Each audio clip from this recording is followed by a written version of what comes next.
Welcome to Center Court. I'm your host, Alex Meacham. Welcome to our second ever episode.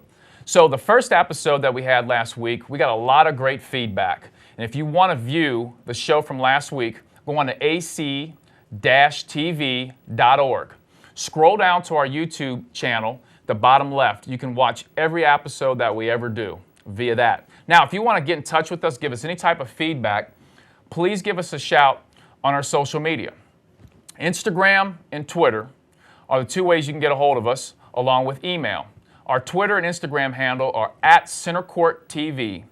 Also, the email is centercourttv@gmail.com. So one of the things with our show is I like to get feedback, and I like to hear what you guys have to say, anything we need to improve on the set, with the show, or special guests we need to have. Now, please do me a favor. No more comments about how shiny my head is on the TV. I know, okay? Thank you. Now, what I want to talk about too is I'm a big shoe collector. So since I was about age 13 or 14, I've been collecting basketball shoes. And basketball shoes have been a big part of my journey in life. Every step of the way, I can remember the sneakers I wore, every event. So every episode, I will have on a different pair of sneakers. So you want to make sure you kind of check out my shoes and what I'm wearing. And our second guest today, I'm actually going to talk about a pair of shoes that I wore and an injury I went through. And it's going to be a good segue into our second guest, Sam Becker. Now here's the other cool thing about our show. I want to try to incorporate a lot of young people and people that are interested in TV. And so one of the first people we're going to have involved with the show is Drew Mays, and he will be our intern this year. Matter of fact, Drew, come on out. Hit the rock. Say what's up to everybody. Drew Mays played basketball at Ryle High School and is currently a freshman playing basketball at Thomas More College. You'll see a little bit more from Drew during the whole season this year of our episodes. He'll come and do different things. Maybe we'll do some neat stuff with Drew this year. So what I want to do now is I want to talk a little bit about our next guest coming on. We're very excited. We had a strong show last week with Zach McCormick and Eric Thompson. I think we have an even stronger show this week. So stay tuned. We'll be right back with our first guest. Welcome back to Center Court. I'm very excited to introduce our next guest, DeAnthony and DeAndre McCallum. Guys, tell me a little bit about yourself. Let's start with you. My name is DeAnthony McCallum. I play basketball at Anderson High School, and I'm a 15-year-old sophomore. Hi, I'm DeAndre McCallum. I'm a 15-year-old sophomore at Anderson High School, and I play basketball. All right, so one of the things that I want to first talk about is the hair. All right, that's something that that sticks out. So what do we call this one? This style? Call this the fro. Just the fro? The fro. Okay. Flat top right here. Flat top. Now, so I can relate to your hairstyle a little bit more than his because I used to have the high top. Mine was a little bit higher, so I want us to make sure we show that picture. And so that's a pretty cool picture of me. You know, back in the day, you saw it. You like it? I did. It looked good. It looked like mine. Yeah, so I was kind of known for my hairstyle as well. I also had some neat beards when I played basketball. You guys want to check out that picture when I was at UC? That was a pretty good style. The ladies liked that a lot, don't you think? I could see it. Yeah. Yeah, you like that? You should try it. Go well.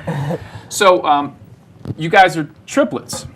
Yes. Or triplets. You have a sister? Yes. Okay. She plays basketball as well. Yes, she Yes, does. basketball and soccer. Yep. So you guys are identical twins, Yes. correct? Okay. So what's that like? So one of the reasons I wanted to have you guys on the show, and I think your story's kind of interesting, is I always wondered what it's like for twins that play together. And you guys have been playing together your entire life.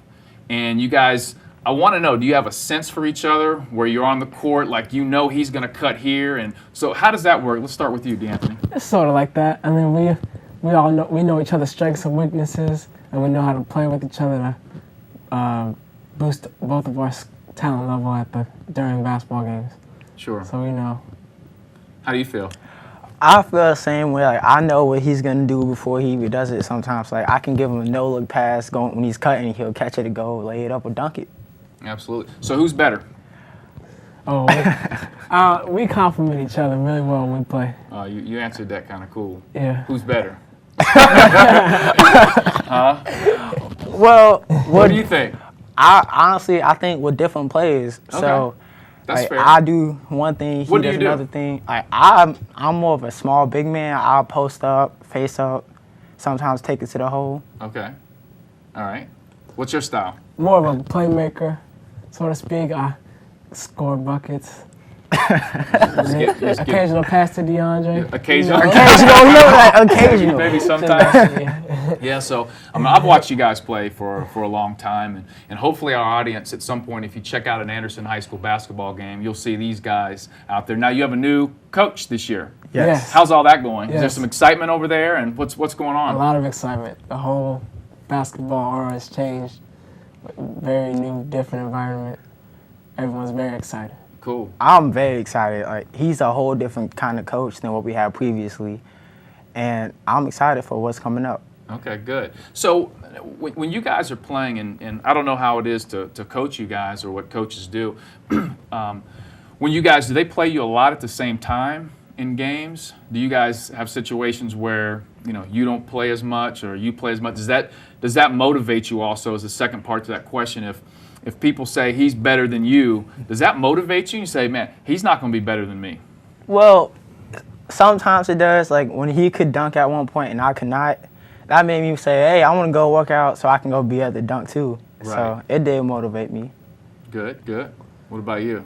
Well, I don't really let that get to me because I know the only thing that's going to make me and him better is me and him, not one of us being better than the other. We should focus more on us making each other better instead of being better than each other. And see, I think you guys, the way you guys are answering these questions, really honestly, that's a reflection, I think, on how you were raised. And, I know your father, Flint, and he's a great guy, and I think he's done a very, very good job with you guys and really getting your mentality. I've talked to him in the past about when kids out there, your parents, the mentality they teach you about sportsmanship and how to act, he's done a great job with you guys, and I've seen you out there. I want to compliment you on that. But one thing I want to touch on, and this is kind of a tough subject, but I think it's a fair subject to address. Attending Anderson High School, it's a predominantly white high school. And I don't know exactly what the number is, but there might be under 30 black students there. And you guys make 2, and your sister 3 of that. How do you feel about that? Do you feel different walking through the hallways? Just give me your thoughts on that. Well, it's not that much different. I mean, like I see the difference, but it doesn't really affect me that much. Like doesn't change my life at all. Sure. Like, I feel the same way he feels. Like, it doesn't affect me at all, really. Like, I still know, like, those are my friends, even though they're white. My friends are black. Like, it's still all the same to me. Absolutely. And that's the good mentality, because that's, life. Really, life, you have to deal with all types of people, no matter what environment you're in. And so you're getting a good education on that. So do they, like, people touch your hair? Let me tell. Nah, but I'm telling you. Not for me soon. All right.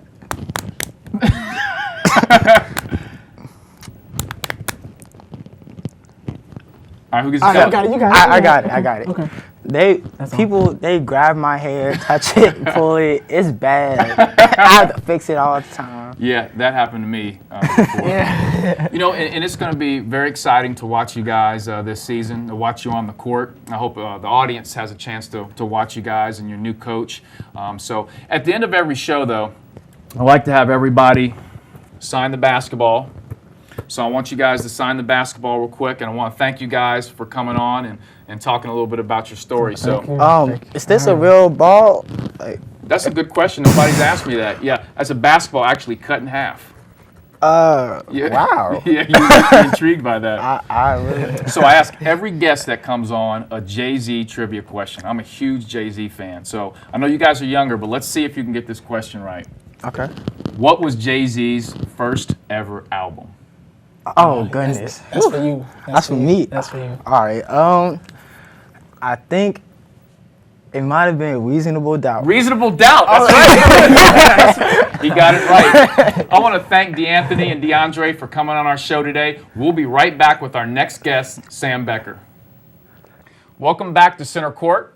I'm your host, Alex Meacham. And before we get into our second guest, I want to talk a little bit about a story I have in these sneakers here. And I've got them in a plastic bag because if I take them out, it'll completely crumble and fall apart.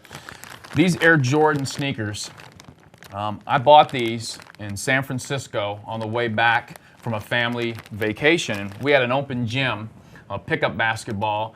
At the time I was going to Seven Hills. And my mother told me, do not go to the open gym. I just got off the plane. She was like, you're too tired, don't go to the open gym. Me being me, I went anyway, because I wanted to play in my new Air Jordans. And also, as a freshman, I wanted to compete against all the varsity basketball players. So while in the open gym, I'm playing against one of Xavier's greatest players, Byron Larkin. And as I'm making a move, he accidentally kicks me in the knee. And him being a black belt in karate, it was a little bit harder kick than normal, and broke my leg. So I went down and I'm crying. They call the ambulance, they call my parents, and the ambulance gets there and the lady says, you know, because my leg was broken, it was tough to get my shoe off. She says, we need to take your shoe off, we're gonna have to cut it. And I said, no, you're not. I said, don't cut my Air Jordans. So what they did was they actually cut the laces out of my Air Jordans so they could slip the shoe off. And so, of course, my mom comes and says, you shouldn't have been there, I told you. So I get my leg worked on, the doctors, I have to go to rehab, I barely could walk. My whole goal was I was gonna wear these sneakers until I made it back on the court, and I was gonna be better than ever. And going through physical therapy was one of the toughest things I've ever had to do. I had trouble walking, I had trouble doing the leg press, but I wore these shoes, and I've always kept these shoes around just to represent a challenge that I overcame and something that I got back on the court, and I was better than I was before. So I'm going to use this as a segue to my next guest, Sam Becker, and you're going to understand the tie-in with the shoe and Sam here shortly. Sam, I want to thank you for being on the show. Thanks for having me. You're welcome. It's great to be here. Tell everybody a little bit about yourself. So I'm a 18-year-old, almost 19-year-old freshman at Miami University. I'm a proud graduate of McNicholas High School, class 2013. I was born in Long Island, New York, moved here at the age of 2 because I was diagnosed with cerebral palsy. If any of you don't know what cerebral palsy is, it's a neurological brain disorder that affects nerves, limbs. You probably see plenty of people like that, you know, in wheelchairs and needing walkers and canes and stuff like that. So I went through the ringer, 13 years of physical therapy, a couple surgeries, and I'm here today, sitting here. Probably shouldn't be walking, but I'm walking anyways. Probably shouldn't be able to run. Probably shouldn't be able to play sports, but can do that. So that's pretty much my 2 cents about me. Yeah. So tell the audience here a little bit about. I think it was around, was it 8th grade that they told you you're not allowed to play sports anymore at the competitive level? Is that correct? Pretty close. So I had a big surgery by the top hamstring lengthening surgeon in the country. His name's Dr. Nuzzo. He's based out of New Jersey. And I'm thinking, all right, best ever. I got the Michael Jordan of orthopedic surgeons here. I like how you tied Michael Jordan. I knew you'd like that. So he's probably a good surgeon. Go ahead. Yeah. So I had the best surgeon in the world. He's performed miracles on so many different people. And I'm this kid who I can still walk, I can run, I can play basketball. I was pretty competitive. I was able to do a lot of things that people in my situation weren't able to do. So I'm thinking, right when I get this surgery, I'm going to hit the ground running, 8th grade, summer going into 8th grade, probably play football, hopefully make the A team for my basketball team. I had all my friends, they're all excited. So I'm thinking, I'll have a chance to play in college, be a college athlete like my father. And first thing the guy says when I ask right after he's done with all the boring, normal stuff that a 13, 14-year-old kid doesn't want to hear is, all right, so will I be good in basketball now? Will I be what I think I should be? And he said, Sam, everybody wants to be a basketball player. And it's tough to say this, but you probably won't be one. You'll be able to play a little bit, but at a competitive level, just because of your condition, it probably will not happen. And that was one of the most devastating things I've ever heard, next to being cut freshman year at McNicholas High School. And I did not want to go through the surgery at that point. I didn't care if I had to, be in a wheelchair or if I walked with an obvious limp. As long as I could play competitive basketball, that's all I wanted to do. So, and I think one of the reasons that I wanted to have you on this show is really your story is unique to me because the fight that you have inside of you. And obviously you were diagnosed with a disability, and there are a lot of people out there that don't have that disability that I think sometimes don't take advantage of the gifts they were given.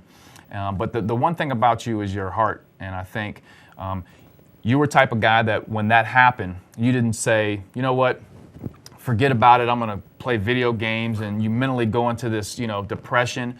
And I'm sure it was tough. Oh, yeah. But you decided to be a manager. And I think you were a manager on the football team for 2 years. 2 years. And 4 years with basketball? 4 years for basketball. I would have done football for 2 years, but I decided I'm going to go for it freshman year. Went as hard as I could, as long as I could.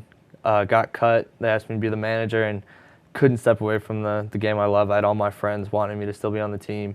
And sophomore year, I'm like, all right, there's no way I'm backing down. I have to go at it again. I have to go until I physically could not go anymore, until I was exhausting myself.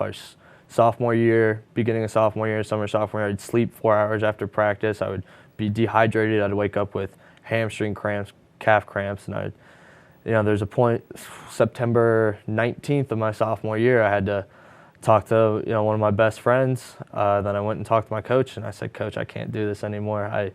And that was the hardest decision I've had to make just as a kid, was to give up my dreams of playing high school basketball.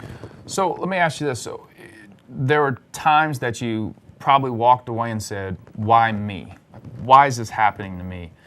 Did that happen a lot? And do you still do that? Or still say that? I'd like to say that I still don't do that. I do it a lot less. But there's times, I'll wake up and I'll feel my, my hamstring tighten up, and I'll just be like, why me kind of thing, or, worrying about college expenses. My dad had a full ride. My brother's got a great scholarship. My little brother's a stud, so he'll be well on his way. And I'm like, why can't I give back to my parents everything they've given me, especially with all the medical expenses, Yeah, I'd give anything to play still. I still think about it every day. And we're going to talk a little bit about the story with McNick your senior year. We're going to get into that because that's a really, really cool piece to your story. But as far as the challenges of life in the future, do you think about that as far as your family? I know a lot of people in the audience have kids, have families. Do you think about that and think about your kids and having your family having to take care of you with your disability? And what are your thoughts on that? Oh, every single day. I'm not too worried about my parents taking care of me. I know they're done with that. I work out, 5 times a week. I can still be active. I'm still in shape. But really, when I get older, when I have a family of my own, I have my wife, my kids, I think about what's going to happen to me when I'm 60, 65. I don't know if, my body's going to deteriorate faster. And that's kind of what motivates me now to make a good, comfortable living and to set aside money for them to take care of my expenses just in case insurance can't cover it. And I think you said you wanted to start like a fund for that. Mm-hmm. Is that correct? My own personal fund, just out of my earnings. I'm not going to fundraise. I'm not going to ask people for money because that's not me. I'm very self-motivated, and I go after it. So my goal is to definitely help my family with whatever I might need, and I don't want to have that worry. I don't want to put that stress on my family like I put that already on my parents when I was born. Sure. So one of the things, though, that you wake up some mornings and probably go to bed some nights and you go, why me? Why do I have this? But I had an opportunity to meet a guy named Brian Grant. Mm-hmm. I don't know if you know who Brian Grant is, but played at Xavier and played in the NBA, and he developed Parkinson's and had to retire from the NBA. And I've had a lot of time I spent with him, and he said something to me I think that really hit me. And he said, I was given this disease for a reason, because he said, somebody felt that I was strong enough to be the champion for this disease and, make it known. You've got Michael J. Fox and Muhammad Ali. He gets out there and he talks about it. And I feel the same about you. You've done some really cool things to bring awareness to it. I know I hate to say this, but I think you're strong enough to have this disease and be a champion for it and really bring the light and I think inspire a lot of people. And so you got to think about that. Yeah. Oh, that's what gets me through. That's what 90% of the time. That's what I think about. I know God gave me this gift as a reason. I don't look at it as a disability anymore. If you look at something as a disability, very good point. You're going to lose. If you look at something as an obstacle or a way to learn something, a way to achieve success, the greater the struggle, the greater reward. That's the way I look at it. And God looked at me for some odd reason and said, this kid needs to have this disability for some reason, and he needs to be a person for other people. I need to, help other people, because like I've always said, something that's helped me get through is that I don't want people or young kids with disabilities or cerebral palsies or injuries to be me. I want them to be better than me. Yeah, that's great. That's a great attitude to I have. don't want to stop. I don't want to put that ceiling. I want them to, sky's the limit. Right. So I've been involved with high school basketball for over 13 years in this city, working with a lot of kids, and I go to about 9 basketball games a week, freshman, JV, and varsity, and easily one of the coolest games and experiences that I've ever seen was a game that you had an opportunity to play in. And you never had a chance to play high school basketball, let alone a high school sport. But your senior year, you were given an opportunity. Why don't you tell everybody a little bit about this opportunity you were given? So I actually learned about it my freshman year. I sat down with my coach, Coach Monahan, Mid-Nicholas head coach, and I said, Coach, I want to play next year. I'm going to give it all I can. And if I end up getting cut, if I can't do it anymore, of course I'll be a manager. And he said, exactly. It's like, you'll be my manager. No more freshmen, no more JV. You'll be on varsity if you get cut. And I can promise you one game your senior year, you will be able to play. And I said, that's the last thing I wanted. I've seen guys like Jason McElwain, the autistic basketball player, and I always told myself, I never wanted that. But if I got the opportunity, if that's the most I could do, I would take it in a heartbeat. And that's what I did. And 4 years, I'd train almost every single day. I'd go to the gym, put up hundreds of shots. I would, work out, lift, and it was a great experience. In preparation for that moment? In preparation for that one moment. That's awesome. That one moment. That's really cool that you prepared all that time for that one moment. I was at that game, and I know you prepared, and you missed a lot of shots that game, and I missed 5. You missed 5, and trust me, I missed way more than 5 in the game, so don't worry about that. And you were this stuck out to me. You were at the end of the bench, and you had your head in your hands, and you were crying. Yep. And your brother got out of the stands, and your brother walked all the way over to you, and he put his arm around you, and the entire place. I mean, I was crying, everybody was crying, and your brother said, everybody here is proud of you, whether you make a shot or not. Everybody here is extremely proud of you. And then when that horn sounded, the students ran out and picked you up. And just like a Roman sword, they held you above their head and took you across the court, and they were chanting Becker. And that was like something out of a movie. I mean, I'm crying, and no one's trying to like cover up tears. Some people are trying to be cool, like, I'm not crying. Everybody was crying, and that was beyond basketball. I've seen amazing dunks, half-court shots, game winners. That was one of the coolest things that I've ever seen. And, made a shot or not, you were a huge winner that night. Yep. That was. I was actually planning on touching on that if you weren't going to ask about it. I was hoping you forgot. No, I don't forget much. My brother goes to school at Belmont Abbey College in Charlotte, North Carolina.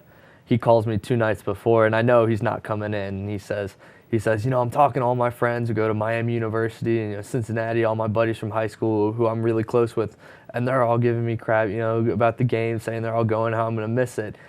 And I always thought in the back of my head when I'm thinking about the game, like, it's not going to be the same without Max, because we're 13 months apart. Oh, okay. So I competed against him and everything. We'd get in fights in one-on-one. We'd be at odds. He'd always be the first one clapping all my games. We never really say much, but he was always there. We used to play on the same soccer teams when we were little. Mm-hmm.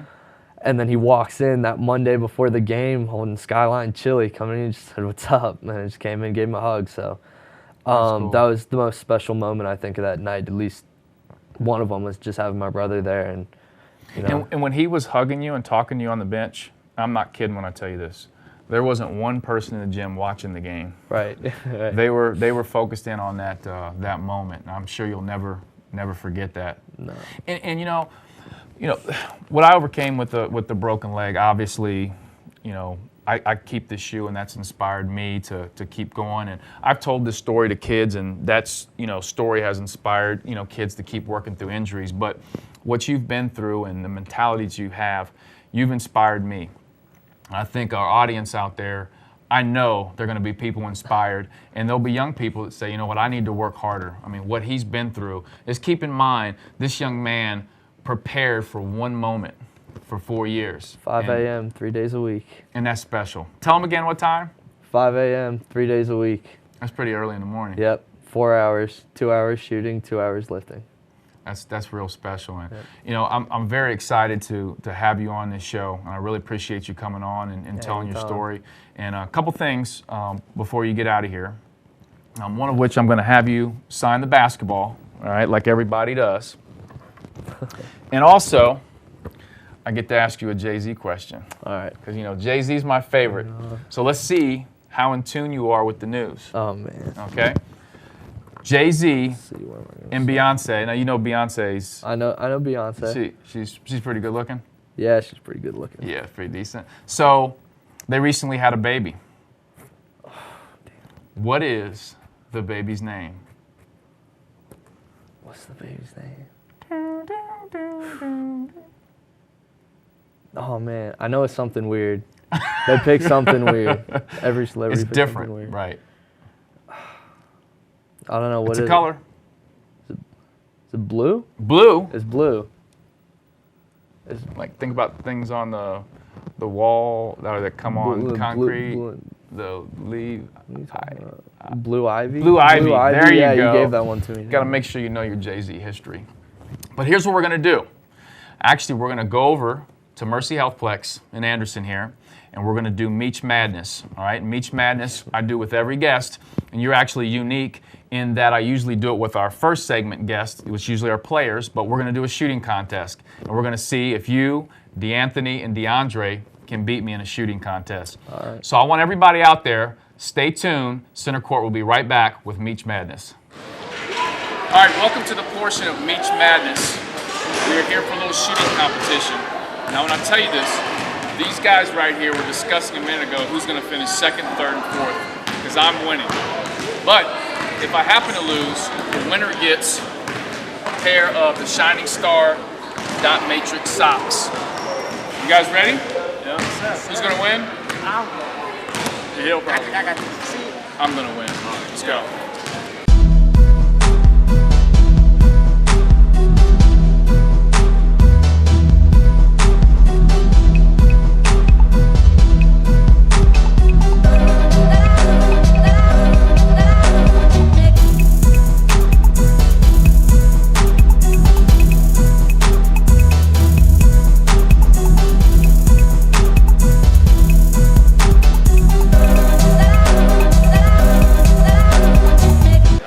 Another week of Meech Madness. This week, I guess I gotta say, we've got a winner. How'd you feel? Feel good. Feels great. Yeah. We'll see. We might have you guys on again next time, and we'll beat you guys. All right. Guarantee you. Let's see. All right. Thanks for being on the show today. Thanks for having us. All good. Thanks for tuning in to Center Court. We want to thank our guests DeAnthony and DeAndre McCallum, and also Sam Becker. Check out our other episodes on ac-tv.org.